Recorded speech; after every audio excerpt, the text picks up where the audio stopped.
Hello humankind, hope you all are fit and fine. आज की video में हम डिस्कस करेंगे अबाउट द एयर पॉल्यूशन।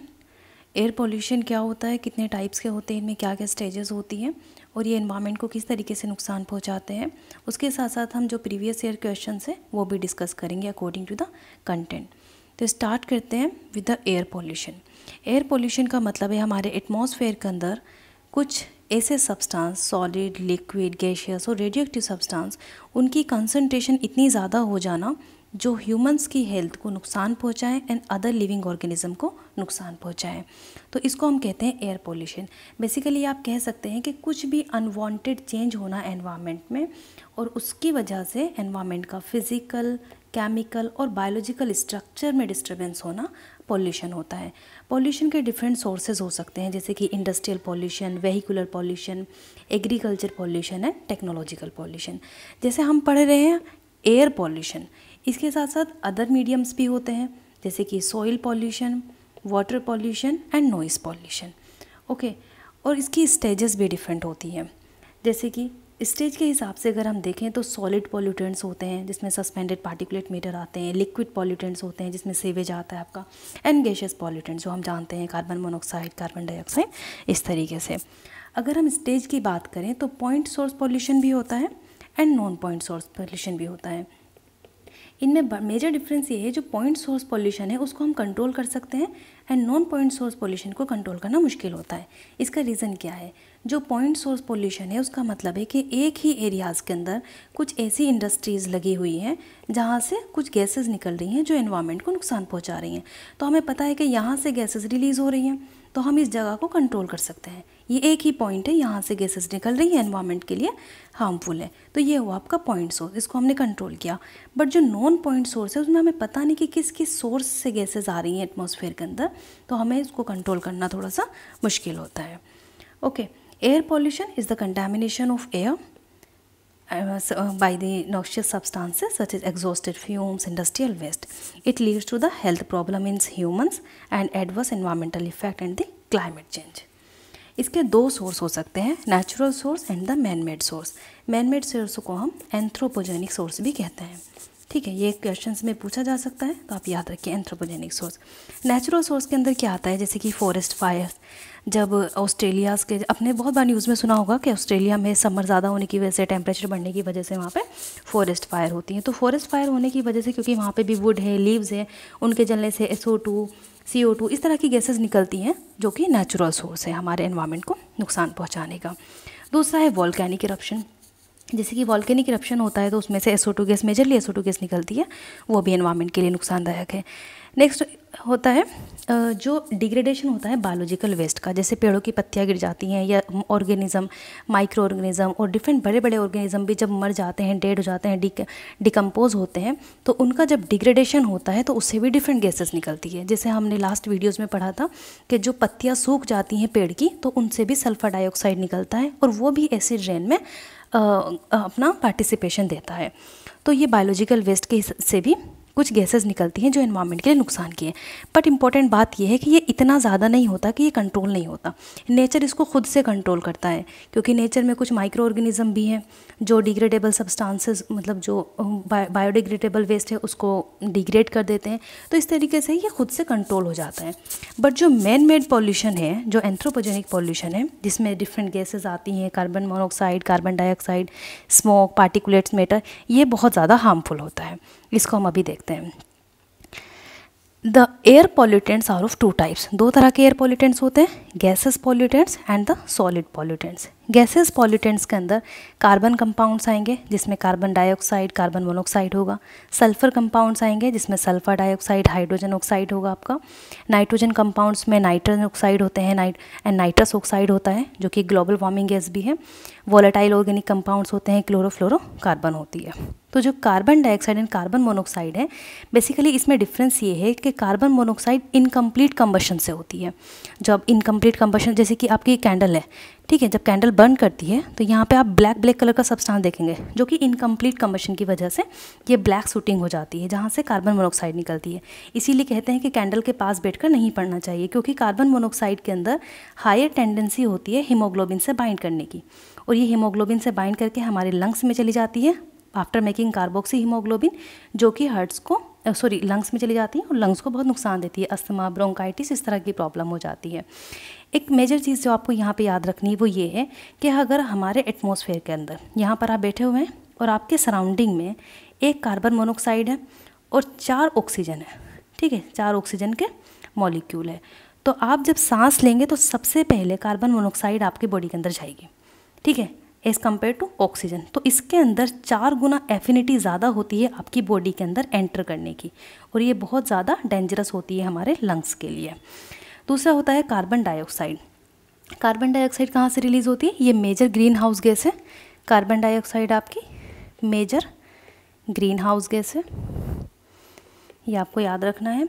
और ये एटमॉस्फेयर में कहाँ से आती है? वोल्केनिक इरप्शन से आती है। जो ह्यूमन्स रेस्पायर कर रहे हैं, एनिमल्स रेस्पायर कर रहे हैं, तो रेस्पिरेशन के थ्रू ये आती है, ठीक है।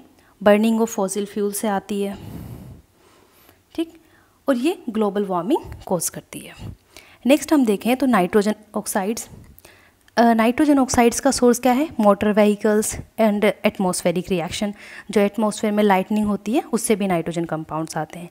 इसका क्या इफेक्ट होता है? ये हमारी आइज़ को, लंग्स को, इन सब को इफेक्ट करता है। इसमें लो प्रोडक्टिविटी होती है प्लांट्स की एंड एसिड रेन कॉज करता है।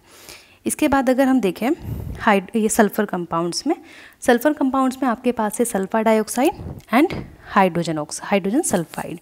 इसके सोर्स होते हैं power plants, refineries, volcanic eruption, इन सब से आती है।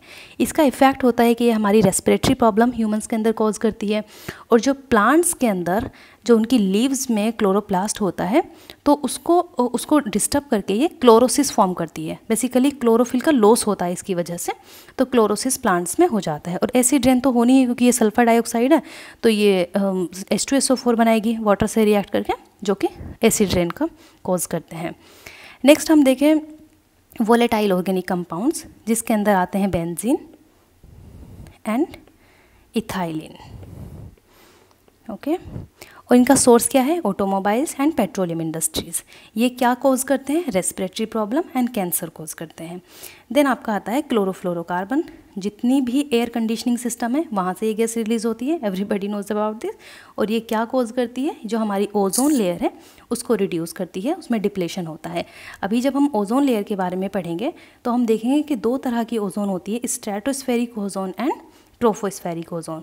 स्ट्रेटोस्फेरिक ओजोन के लिए हमने कुछ मेजर्स भी लिए थे कि ये मतलब ये गुड ओजोन होती है स्ट्रेटोस्फेरिक ओजोन, और यहाँ पे ट्रोपोस्फेरिक ओजोन जो कि लोअर एटमॉस्फेयर में होती है। इसके डिप्लेट होने की वजह से वियना कन्वेंशन आया। देन वियना कन्वेंशन के बाद मॉन्ट्रियल प्रोटोकॉल 1987 में, उसके बाद किगाली एग्रीमेंट। तो इस तरह के ये आप कन्वेंशन याद रख सकते हैं। सॉलिड पॉल्यूटेंट्स के अंदर आते हैं सस्पेंडेड पार्टिकुलेट मैटर, जिसमें जो मेजरली जो हार्मफुल है वो PM2.5 एंड PM10 होता है। ये कहाँ से आते हैं? जो भी हमारा स्मोक होता है, डोमेस्टिक, इंडस्ट्रियल और वेहिकुलर, उन सब से ये निकलते हैं। उसके साथ साथ इनका ये इफ़ेक्ट क्या करते हैं? जो सनलाइट है और विजिबिलिटी उसको रिड्यूस करते हैं। कोरोजन इनसे बढ़ जाता है, जो जंग लगना होता है वो भी बढ़ जाता है। Cancer, lung diseases suspended particulate matter की वजह से होती हैं। एंड फ्लाई ऐश दूसरा होता है फ्लाई ऐश। फ्लाई ऐश कहाँ से आता है? ये फैक्ट्रीज़ की जो पावर प्लांट एंड फैक्ट्रीज़ की जो चिमनीज़ से जो धुआं निकलता है, स्मोक निकलता है, वहाँ से फ्लाई ऐश आता है। फ्लाई ऐश के अंदर आपको मिलेगा एल्यूमिनियम सिलिकेट। यहाँ पे हम देखते हैं फ्लाई ऐश को। ये फ्लाई ऐश आपका सॉलिड पॉल्यूटेंट होता है, और इसके अंदर आपको मिलेगा aluminium silicate, okay, and calcium oxide. ये हमारी बिल्डिंग्स में, वेजिटेशन में, उसमें सेटल डाउन हो जाता है, और ये सस्पेंडेड पार्टिकुलेट्स मैटर के साथ मिलकर बहुत ज़्यादा हार्मफुल हो जाता है। इवन अगर ये हमारी जो वाटर बॉडीज़ के अंदर चला जाए तो स्मॉल फिशेज़ और वाटर ऑर्गेनिजम्स हैं उनको बहुत नुकसान पहुंचाता है। इसके बाद है फाइबर्स, ठीक है, सॉरी मेटल छोड़ दिया हमने। मेटल पार्टिकल में क्या होता है? जो टेट्रा इथाइल लेड है, जैसे कि आपने केमिस्ट्री के अंदर पढ़ा होगा, टेट्रा इथाइल लेड ये बहुत ज़्यादा इंपॉर्टेंट होता है जो हमारे इंजन्स होते हैं उनकी नॉकिंग के लिए। तो जनरली हम अपने पेट्रोलियम में ये डालते हैं टेट्रा इथाइल लेड, ओके, ये एक इम्पॉर्टेंट सोर्स है। लेकिन क्या होता है, जब जिस पेट्रोल के अंदर ये पड़ा होता है और जब वो कंबशन होता है उस फ्यूल का, तो वहाँ से लेड पार्टिकल्स निकल के हमारे एटमॉस्फेयर में चले जाते हैं। और वो लेड पार्टिकल्स क्या करते हैं, वो बहुत ज़्यादा हमारी किडनी को, लीवर्स को इफ़ेक्ट करते हैं, एयर के थ्रू हमारे लंग्स में चले जाते हैं, रेड ब्लड सेल्स का डेवलपमेंट नहीं होता लेड की वजह से। और उसके साथ साथ अगर ये लेड पार्टिकल्स हमारे वाटर के अंदर चले जाएँ तो ये बहुत ज़्यादा पॉइजनस हो जाते हैं। मेटल्स के अंदर और भी बहुत ज़्यादा पॉल्यूटेंट्स होते हैं, जैसे oxides of iron, aluminium, manganese, magnesium and zinc. ये बहुत ज़्यादा एडवर्स इफेक्ट कॉज करते हैं। फाइबर्स की अगर हम बात करें तो फाइबर्स में कॉटन एंड वूल, इनका सोर्सेज क्या है कि textile industries, carpet weaving industries, वहाँ से आता है और ये भी लंग डिसऑर्डर्स कॉज करता है। ओके, तो ये थे आपके different sources, different pollutants, gases pollutants and solid pollutants, जिनके आपने सोर्सेज पढ़ा और उनके इफेक्ट पढ़े। अब हम ये क्वेश्चन सॉल्व करते हैं। Fly ash pollution is caused by, ये कहाँ से कॉज होता है? Oil refineries, fertilizer industries, thermal power plant and mining. अभी हमने पढ़ा कि थर्मल पावर प्लांट से निकलता है, जो फ्लाई ऐश निकलता है thermal power plants and factories की जो चिमनी से धुआं निकलता है, वहाँ से फ्लाई ऐश आता है। ये आपका क्वेश्चन UPPCS 2021 एंड 2004 में पूछा गया। Next, Montreal protocol is related to the protection of. अभी हमने देखा कि जब हमने ओजोन की बात करी, ओजोन लेयर की, तो हमने देखा कि ओजोन लेयर में दो तरह की लेयर होती है, स्ट्रेटोस्फेरिक एंड ट्रोपोस्फेरिक। तो स्ट्रेटोस्फेरिक जो लेयर है उसमें गुड ओजोन होती है और ये लेयर डिप्लेट हो रही है बिकॉज ऑफ CFC। इसको प्रोटेक्ट करने के लिए, इस लेयर को प्रोटेक्ट, क्योंकि इसका फ़ायदा क्या होता है इस लेयर का, ये जो अल्ट्रावायलेट, जो हार्मफुल अल्ट्रावायलेट हमारे अर्थ पर आनी होती हैं उनको प्रोटेक्ट करती है, उनको अर्थ पर नहीं आने देती। अब जब ये डिप्लेट होगी तो वो अल्ट्रावायलेट रेज अर्थ के ऊपर आ जाएंगी और हमारे अंदर इसकी वजह से skin disease and different even skin cancer इसकी वजह से बढ़ रहा है। तो हमें इसको रोकने की कोशिश की, किसके थ्रू? एक कॉन्वेंशन के थ्रू, वियना कॉन्वेंशन, और उसके बाद वियना कन्वेंशन के बाद मॉन्ट्रियल प्रोटोकॉल आया 1987 में, जो कि इसी से रिलेटेड है। देन किगाली एग्रीमेंट 2016 में। किगाली एग्रीमेंट के अंदर बेसिकली जो आपका किगाली एग्रीमेंट था उसमें 3 ग्रुप्स बनाए थे कंट्रीज़ के, जिसमें डेवलप्ड कंट्रीज़ आई थी, एंड ग्रुप 2 में डेवलपिंग कंट्रीज़ थी, एंड ग्रुप 3 में इंडिया, पाकिस्तान, बांग्लादेश, ये इसमें आई थी, India, Pakistan, Bangladesh and Saudi Arab. Basically इसके अंदर जो ग्रुप 3 था उसके अंदर वो कंट्रीज़ थी जो ट्रॉपिक ऑफ कैंसर और ट्रॉपिक ऑफ कैप्रिकॉर्न के बीच में आती हैं, तो उन कंट्रीज़ को लिया गया था। इनमें अलग अलग क्राइटेरियाज थे। जो ग्रुप 3 कंट्रीज़ थी उनको क्या करना था, उनको 2028 से 2047 तक CFC को 85% रिड्यूस करना था। CFC का जो इमिशन, मतलब एयर कंडीशनिंग सिस्टम कंट्रीज़ के अंदर है, तो उनको रिड्यूस करके 85% तक रिड्यूस करना था। जो ग्रुप 2 कंट्रीज़ थी, ग्रुप 2 कंट्रीज़ को टारगेट दिया था, जिसके अंदर आती हैं चाइना, ब्राज़ील, कि आपको CFC को इमीडिएटली रोकना है और 2025 से 2045 तक आपको CFC को 80% तक रिड्यूस कर देना है। ठीक है। जो डेवलप्ड कंट्रीज़ थी उनके अंदर UK, US, Australia, European union, उनको टारगेट दिया था कि आप अपनी CFC को 2019 से 2036 तक 85% रिड्यूस करेंगे। ठीक है। तो बेसिकली ये मॉन्ट्रियल प्रोटोकॉल, अब आप समझ गए होंगे कि किसके प्रोटेक्शन के लिए आया था, ओजोन लेयर के। नेक्स्ट, और ये बहुत ज़्यादा सक्सेसफुल कन्वेंशन भी रहा है। Pollutants causing maximum damage to the ozone layer, कौन सबसे ज़्यादा कॉज कर रहा है? अभी हमने पढ़ा chlorofluorocarbon. Then photochemical smoke is a resultant of the reaction smoke. Photochemical smoke क्या होता है, पहले ये समझते हैं। जो हमारे पॉल्यूटेंट्स होते हैं वो 2 टाइप के होते हैं, primary pollutants and secondary pollutants. Primary pollutants होते हैं जो डायरेक्टली एटमॉस्फेयर के अंदर आ जाते हैं, ठीक है, एंड सेकेंडरी पॉल्यूटेंट्स होते हैं जो लोअर एटमॉस्फेयर के अंदर केमिकल रिएक्शन के थ्रू बनते हैं। प्राइमरी पॉल्यूटेंट्स के एग्जाम्पल जैसे कि SO2, ये CO हमने पढ़ा भी। लेकिन सेकेंडरी पॉल्यूटेंट्स का अगर हम देखें तो यहाँ पे जो nitrous oxide, nitrogen oxide and ozone peroxy acetyl nitrates, ये सनलाइट के प्रेजेंस में रिएक्ट करके फोटोकेमिकल स्मोक बनाते हैं, जो कि आपका सेकेंडरी पॉल्यूटेंट होता है। तो यहाँ पे कहीं पे भी नाइट्रोजन ऑक्साइड, ये इसका ऑप्शन नहीं है। कार्बन डाइऑक्साइड ऑक्सीजन से नहीं बनता, ये स्पेशली आपको याद रखना है, nitrogen oxide and peroxy acetyl nitrate. Next, which of the following is not a function of the tree. Tree का फंक्शन कौन सा नहीं है? Absorption of carbon dioxide. Of course ये ऑब्जर्प्शन करता है कार्बन डाइऑक्साइड का, बिकॉज क्योंकि इसमें फोटोसिंथेसिस रिएक्शन होती है, तो कार्बन डाइऑक्साइड को एब्जॉर्ब करता है सनलाइट के प्रेजेंस में, वाटर के साथ रिएक्ट करके ऑक्सीजन रिलीज़ करता है, तो ये तो इसका फंक्शन होगा। नेक्स्ट है एब्जॉर्प्शन ऑफ नॉइस। नॉइस का एब्जॉर्प्शन भी होता है, क्योंकि जो नॉइसी एरियाज़ हैं वहाँ पे हम इसको नॉइस को कम करने के लिए जो ग्रीन मफलर का कंसेप्ट आया था कि हमें 4-5 रोज़ ट्रीज़ की लगानी है, तो बेसिकली जो ट्रीज़ होते हैं वो नॉइस को भी एब्जॉर्ब करते हैं। Then air pollution. Air pollution trees की वजह से नहीं होता, तो ये इसका फंक्शन नहीं होगा, तो यही इसका आंसर है। रिलीजिंग ऑक्सीजन, रिलीजिंग ऑक्सीजन इसका फंक्शन है, यहाँ पे नहीं पूछा है, तो इसका सी इसका करेक्ट आंसर हो। Next, smog is essentially caused by the atmospheric presence of. Smog कैसे कॉज होता है? ऑक्सीजन एंड ओजोन से नहीं, ozone and nitrogen. Basically smog जो कॉज होता है उसमें नाइट्रोजन ऑक्साइड का मेजर रोल होता है, तो oxides of nitrogen and sulphur. Okay, this question was asked in IAS 2013. D is the correct answer. Then match list 1 and 2, select the correct answer using the code. Actually यहाँ पे मैंने code लिखे नहीं है क्योंकि हमें खुद से मिलाना है यहाँ पे, ठीक है। ये कुछ एक्ट्स हैं जो इंडिया के अंदर हैं और उनके ईयर्स यहाँ पे मेंशन है। ये आपका UPRO ARO 2021 में पूछा है।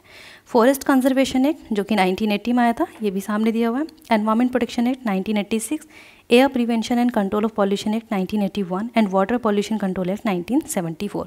इसी तरीके से आपका क्वेश्चन दिया गया था, डिफरेंट कोड्स थे लेकिन ये सामने ही लिखा हुआ था। तो आपको ये चीज़ भी ध्यान रखनी है एग्जाम के अंदर कि ज़रूरी नहीं कि आपको हमेशा मैचिंग ही करना पड़े, इधर से इधर ही आपको जाना है, कुछ ऐसे करके मिलाना है, सामने भी आपके स्टेटमेंट सही आ सकते हैं। तो यही इसका मतलब फॉरेस्ट कंजर्वेशन एक्ट, ये डायरेक्टली आपको इसके answer. Next, fly ash pollution is caused by. ये कहाँ से कॉज होता है? अभी हमने ये देखा थर्मल पावर प्लांट से। ये आपका UPPCS 2004 and 21 में पूछा।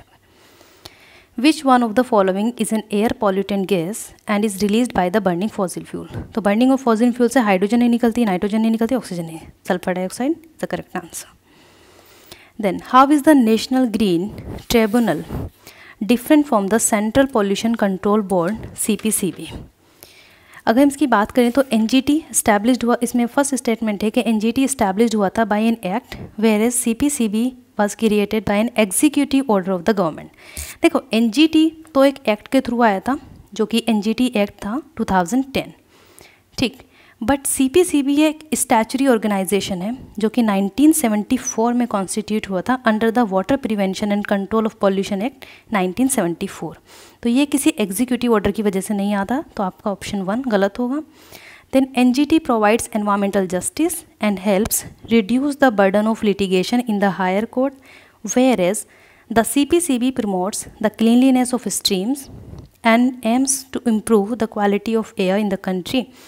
बेसिकली नेशनल ग्रीन ट्रिब्यूनल का फंक्शन था कि जितने भी एनवायरमेंट रिलेटेड केसेस रुके हुए हैं उनका जल्दी से जल्दी डिस्पोजल हो, फास्टली और effectively.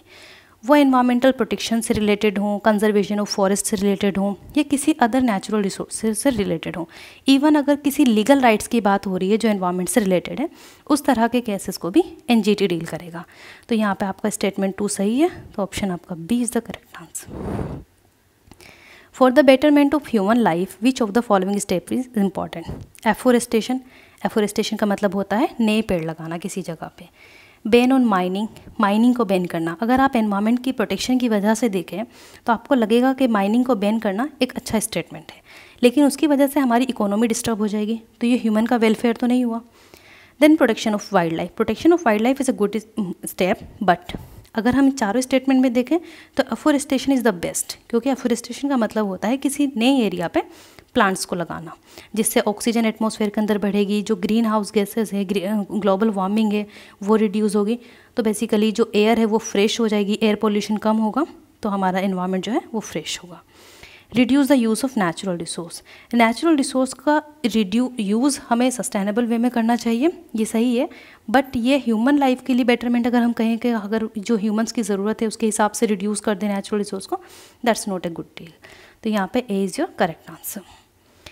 National clean air programme has been launched by the central government in the year, ये 2009 में आया था by the Ministry of Environment, Forest and Climate Change, और इसका एम था to tackle the air pollution problem across the country.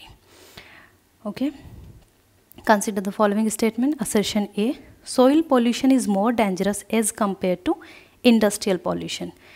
इसका reason क्या है? Fertilizers and pesticides enter into the food cycle. बिल्कुल सही बात है. सॉइल पोल्यूशन ज़्यादा डेंजरस होता है इंडस्ट्रियल पोल्यूशन से, क्योंकि इंडस्ट्रियल पोल्यूशन डायरेक्टली हमारी बॉडी के अंदर नहीं जा रहा, लेकिन सॉइल पोल्यूशन की वजह से, जो फर्टिलाइज़र पेस्टिसाइड्स की वजह से, वो हमारी फूड साइकिल के अंदर जाता है. और सिर्फ ह्यूमंस को नहीं, बल्कि पूरी फूड से जो चेन होती है, फूड वेब होती है, उसको पूरी को डिस्टर्ब करता है, जिससे हमारा इकोसिस्टम, एनवायरनमेंट, पूरा बायोस्फीयर डिस्टर्ब हो जाता है. तो यहाँ पे आपका statement A and R R true and R is the correct explanation of A. Next, which of the following is not an instrumental device to check air pollution. तो air pollution को check करने के लिए हम back filter का use करते हैं, cyclone collector का यूज़ करते हैं, साइक्लोन सेपरेटर का करते हैं, बट डिवाइडर का यूज़ नहीं होता. ये आपका यूपी PCS 2013 में पूछा है. During winter air pollution in Delhi reaches to the maximum level. इसका रीज़न बताया है कि combustion process in motor vehicle increase during the winter. जो कंबशन प्रोसेस होता है मोटर व्हीकल्स में, वो विंटर्स के टाइम पे इंक्रीज़ नहीं होता, बल्कि डिक्रीज़ हो जाता है. तो ये तो आपका वैसे गलत हो गया. फिर भी हम इसको अलग तरीके से समझते हैं कि जो कोल्ड एयर होती है विंटर्स के अंदर, वो रिलेटिवली हैवी होती है देन वार्म एयर. ये आप मानते हैं? ठीक है. अब जो वार्म एयर है वो राइज़ कर जाती है, लेकिन कोल्ड एयर इतनी जल्दी राइज़ नहीं करती. ठीक है. इस वजह से जो हमारा लोअर एटमॉस्फेयर है, वहाँ पे ये पार्टिकुलेट्स मैटर आपस में, और जितने भी पोल्यूटेंट्स होते हैं, डस्ट पार्टिकल्स, पोल्यूटेंट्स, वो और एनवायरमेंटल डर्ट्स भी, ये सब एक साथ लेयर बना लेते हैं सरफेस पर, जिसकी वजह से ये दिल्ली का जो पॉल्यूशन है ये मैक्सिमम लेवल पर पहुँचता है. नेक्स्ट, तो इसका आंसर कौन सा होगा? आंसर ये गलत है. A and R R true, sorry R true नहीं है. A is true and R is false. C is your correct answer. The most important indoor air pollution is radon gas. Okay, it was asked in Chhattisgarh PCS 2015. Okay dear, it was all about the air pollution and the questions related to the air pollution. Thank you so much.